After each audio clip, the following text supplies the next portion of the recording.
Hello and welcome to episode 12 of PFT Talk. So today we have news from Apple. As always, we've got some Force Touch rumours. We of course have the new GoPro Hero 4 Session, which is a very interesting new action camera, some Windows 10 news and some more about the Apple Watch. So first up we have the Force Touch iPhone rumours.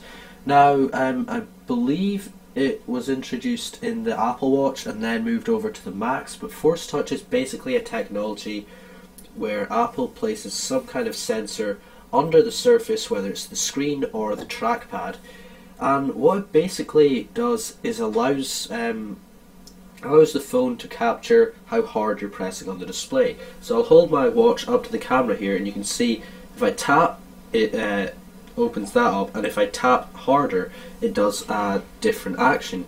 So this is very similar to right click on a computer. So for example, if you and they will use it basically if you're in an app on your iPhone, if you just tap it will open the app, for example, whereas if you push hard it will open up a menu or something where you can access settings, things like that. So it's almost like adding another button to the phone. I think again, providing they open it up fully to the developers, it's kind of down to the developers to see how they can use this, whether this will be used in games.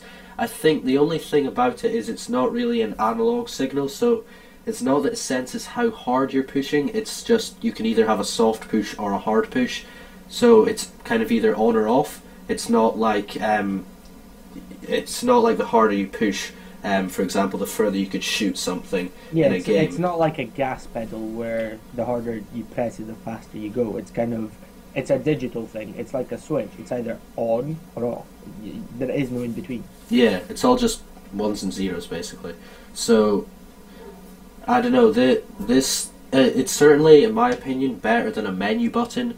I think having less physical buttons is good for some things and bad for others.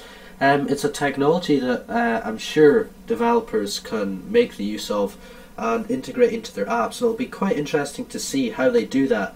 From personal use, I think it works quite well on the Apple Watch. I've never used it on their laptops, but from what I've heard, it seems to be a fairly good technology, and I think it's pretty much definite that it's going to be in the iPhones because we've seen it in the Watch and in the Macs, and they're kind of completing the product line, and the iPhone 6s seems to be kind of the next destination for Force Touch.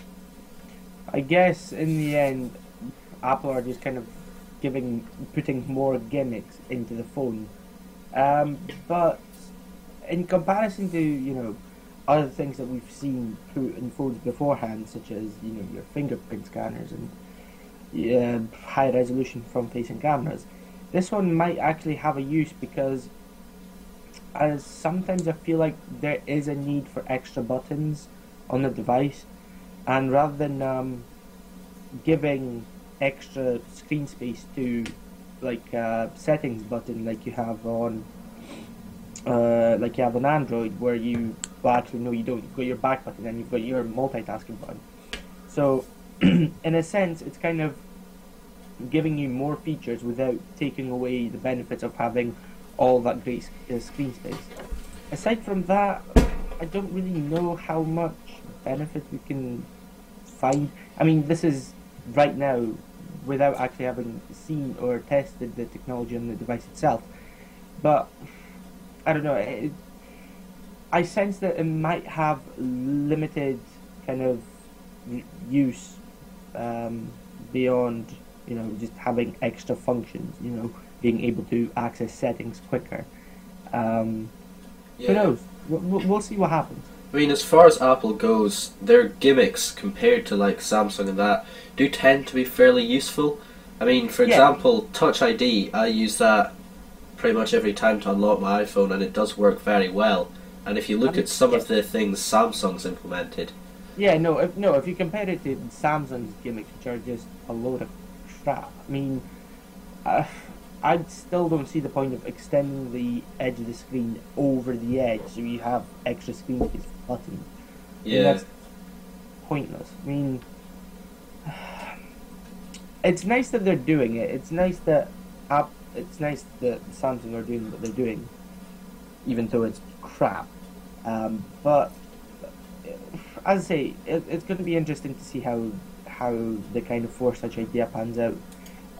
I do think though that we wouldn't expect to see it on the kind of 6C model, would we?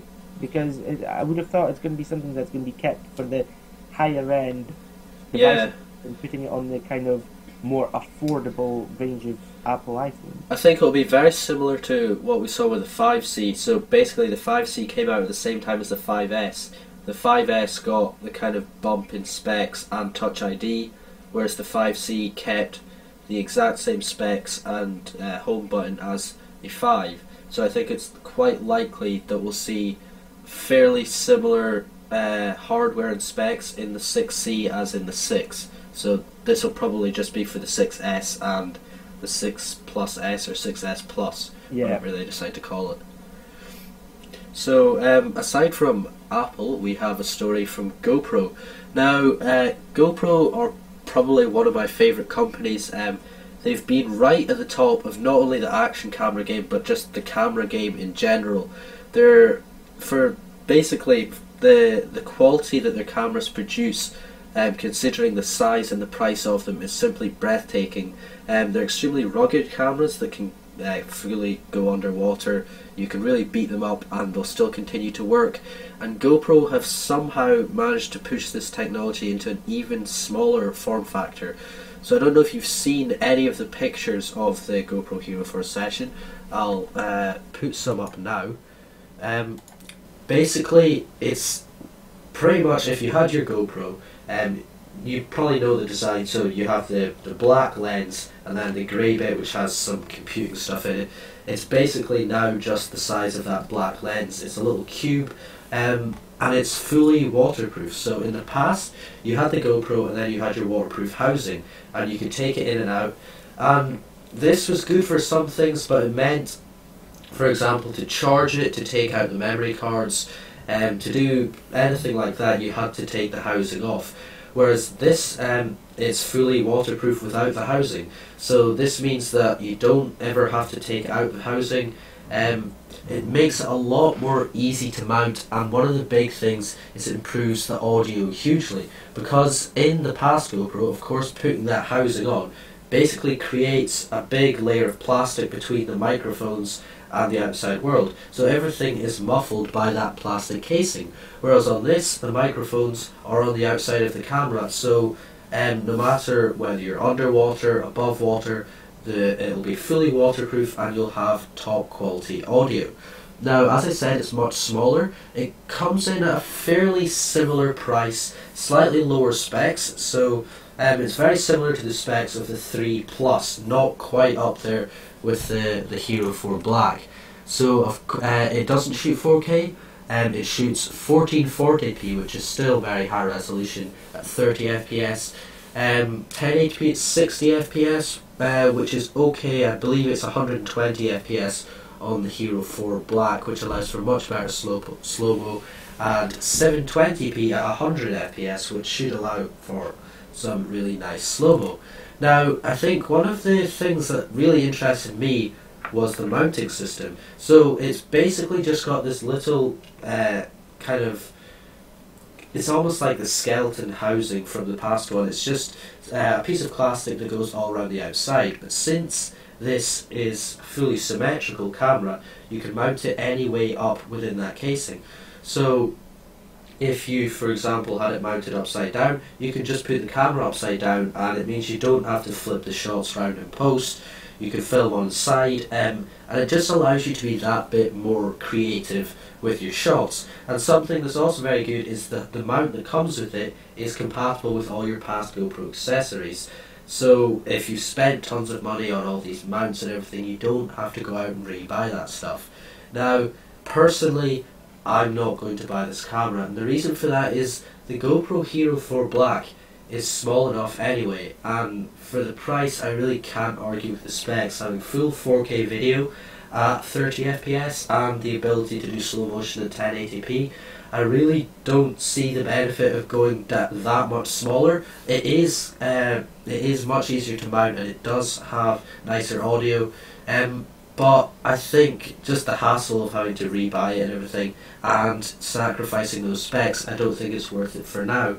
But the way I look at it, I think this is kind of a tester. So GoPro, this is how I see it. I'm assuming GoPro are wanting to move all their cameras to this form factor, but they simply haven't developed the technology yet to get the top end specs into that. So I would assume that the next Hero 4 Black will be this form factor and will have the benefits of the better audio and things like that. But yeah, I think just from the kind of scientific standpoint, the fact that they've got this quality of a camera in such a small form factor really is truly amazing. Now, I know Patrick isn't kind of as into cameras as I am, but I think it'd be kind of interesting to see what someone who doesn't know as much thinks about this. Yeah, when it comes to cameras, I'm kind of like monkey see, monkey do. But anyway, from like you said, from the perspective of somebody who doesn't really give too many fucks about cameras, the fact that it's smaller is impressive, especially with the specs that you mentioned. And if you think about where GoPros have started, I mean, I know that they've always kind of kept the same design, but always up the spec with each new incarnation. So I guess in many ways this is kind of the natural progression forward, because there's only so many times you can, you know, increase the frame rate, you can increase the image quality, and so on and so forth. So getting better sound quality, I guess, would have been quite high up on their list. And obviously if they couldn't do it in the current form factor, they obviously had to change something. So a move to the new form factor seems logical to me. I think, as far as I'm aware, it doesn't come with an LCD display, does it? No. Neither does the black, though. Yeah, I know that the black doesn't, but I think there was an LCD version released not that long ago. I wouldn't. Here's the thing: I wouldn't be surprised if we saw, maybe not the next version, but the version after that, have that form factor with a touchscreen on the back. Because if you think about it, there's not that many ways GoPro can go with their new device. Yeah, I mean, another compromise you have to make is with the Hero 4 Black, you can control everything on the camera, but since this is so small, it only has a single button, and all that can do is turn it off and on and start and stop recording. So if you want to switch between time-lapse and video and things like that, you have to connect it to your smartphone, which isn't too bad. But you know, if you're out, for example, kayaking or something, you don't necessarily want to be taking out your iPhone in the middle of the river and connecting to the Wi-Fi and everything. So I think the form factor is definitely impressive, but there's a lot of things that just aren't quite as good as the Hero 4 Black. Yeah, but I guess, like you said, it's a tester. They're kind of a way to tread on new waters, and they need to see how things are going. You know, you don't tend to buy a first generation device straight away, because you know it's going to be flawed in many ways. So really, I wouldn't be expecting this to be kind of the first choice of, you know, action camera. People who are looking for an action camera to go and buy the Session 4, because I think the Black, as far as I can tell, is still the best action camera out there. Yeah. But over time, I wouldn't be surprised if this changed. Yeah, I mean, in my opinion, I think GoPro's lineup is getting quite confusing at the moment, because in the past they just had the Hero line. If you wanted a cheaper camera, you just went for the older version. Whereas now you have the regular Hero line. You also have the basic Hero line, which is called just the GoPro Hero without a number after it, which is cheaper. And then you have the Hero Plus, which has an LCD. And then you have the Hero 4 Silver, which has an LCD. And now you have the Hero Session. So they're kind of bumping up their device lineup a lot more, and they've got a lot more options, which I guess is never a bad thing. They're doing a Samsung essentially. They're just filling up niche gaps that aren't really there. Because if you need an action camera, you don't need to be choosing from, do I need an LCD, do I need this, do I need that? No, you just need like 2 or 3. Yeah. So Apple, they've for what, 5 or 6 years, they offered one model. That's it. Yeah. It's definitely an interesting product, but as I said, I'm not going to be investing in it, though if the next generation can bump up the specs to match the Hero 4 Black, it'll definitely be a much more interesting product. So, moving away from the camera space and onto desktop. So we've known about Windows 10 for a long time now, and it was pretty much all released. Well, the data was all, the kind of information was all released, and we've had developers' previews and things like that. But the final version is still not yet out, though it's been confirmed that Microsoft have completely finished. So this is the next kind of desktop operating system. It brings back a lot of things from Windows 7, but still keeps the kind of design aspects from Windows 8. So it's, I guess you could say it's the best of both worlds. It's just answering a lot of the complaints from Windows 8. So if you're wondering, I have signed up for to get it as soon as it comes out, so we'll be definitely covering that as soon as it comes out. But yeah, as for features wise, you've got Spartan, which is basically the new Internet Explorer. You have Cortana, which is basically the Windows version of Siri or Google Now. It's just it's just the personal assistant. I've never experienced Cortana before. From what I've heard, it's okay, though I really couldn't imagine using it on a desktop. But yeah, since this is completely finished, I would assume to see it probably within the next week or so. I have the date of the 27th stuck in my head. I'm not sure if the 29th, I believe, is the official release date. Yeah, 10 days away from today. It's completely free for anyone who has Windows 8 or Windows 7, which is a very similar move to Apple. Though Apple give it completely free to everyone, though I guess this will be free to most people. So I would recommend upgrading to it if you are a Windows 7 or Windows 8 user. Windows 8 did get a lot of stick, but I think with the update to Windows 8.1, it's definitely a capable operating system, and I do think I prefer it to Windows 7, though of course I would love that start menu back. Yeah. I think it was a couple of days ago that I got like a little banner thing on my computer saying about upgrading to Windows 10. I don't know if I'm going to do it straight away, but it's something that we'll probably end up doing in the future. I'll probably look at reviews and other stuff that will greatly influence whether I do it or not. But the one thing that I'm not entirely keen on is the fact that you're going to be paying for your OS per year. Yeah. Which is a bit of a bummer considering I'm used to buying my PC, having it for about 5 or 6 years, and not having to, fork out for the operating system every single year. I hope that Microsoft will change their mind, kind of bring it in line with Apple, who just do it for free. But I don't know. It's gonna be a change, I guess. I feel like it's a bit of a sneaky move, to be honest, because they're giving it away for free at first, and they really haven't advertised the fact that you're going to need to pay. So a lot of people are just going to do that free upgrade and not realise that they're going to get charged at the end of the year. Yeah. A lot of people are going to get taken in by this, but what interests me the most is whether or not Microsoft are going to get away with it, because the way they've gone about, talking about Windows 10, they haven't mentioned it pretty much whatsoever.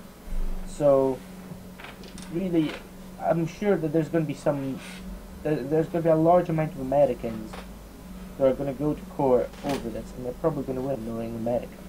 Yeah, I mean, Apple, it's definitely a good selling point that they give away their software for free, but you have to remember all the money from the computers that software is going on is going to Apple, whereas Windows, they're more of an open software. So, for example, my computer, very little money went to Windows from building this.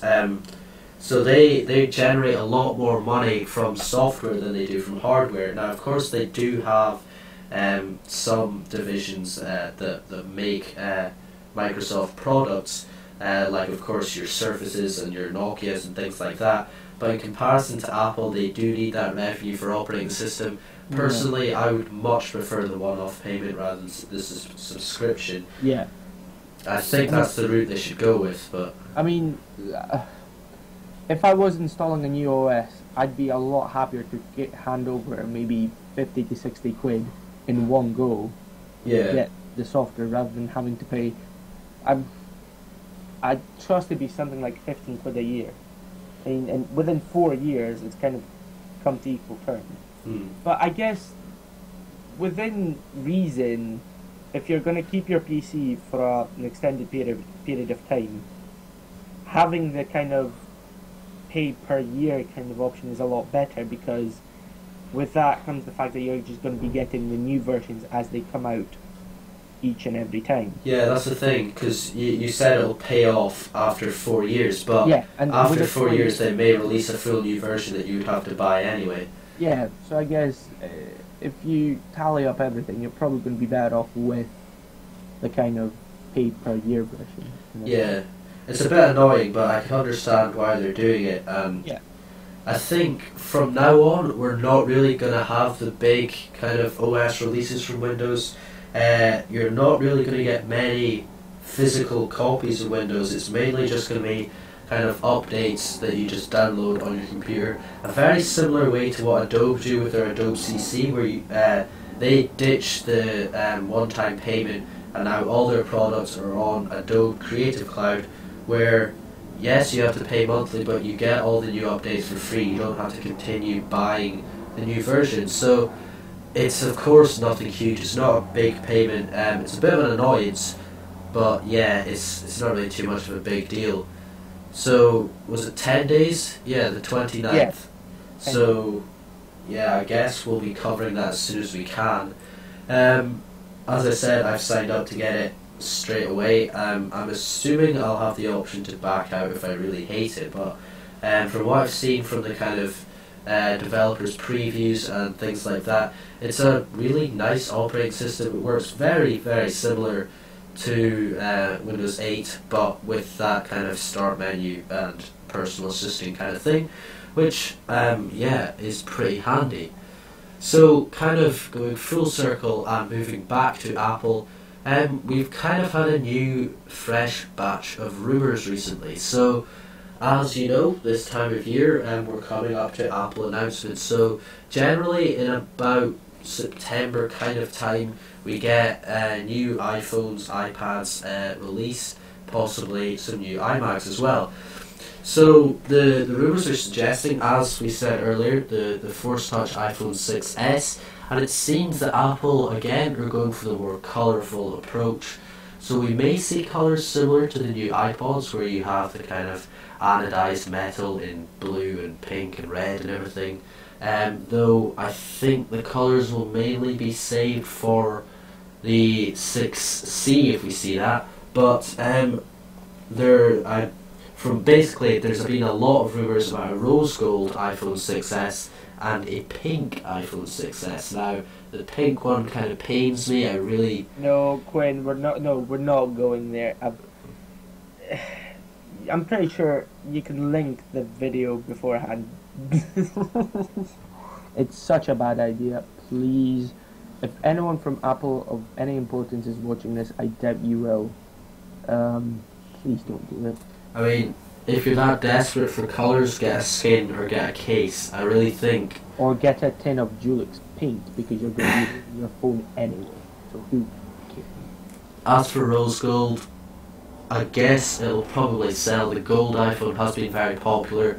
It's really not something that I would ever want to buy, but I could definitely see Apple doing that. I think it's something they're probably going to end up doing. So there have of course been other rumours, improved cameras, improved specs, more RAM, things like that. There have also been rumours of a new iPad Mini, so hopefully we'll finally see the iPad Mini catching up to the iPad Air specs wise. It's always been lagging behind. A lot of the updates have been really insignificant. personally, I love the form factor of the device, but there's just so many things that let it down performance-wise. It does have Touch ID now, but personally on a tablet that isn't too big of a deal for me.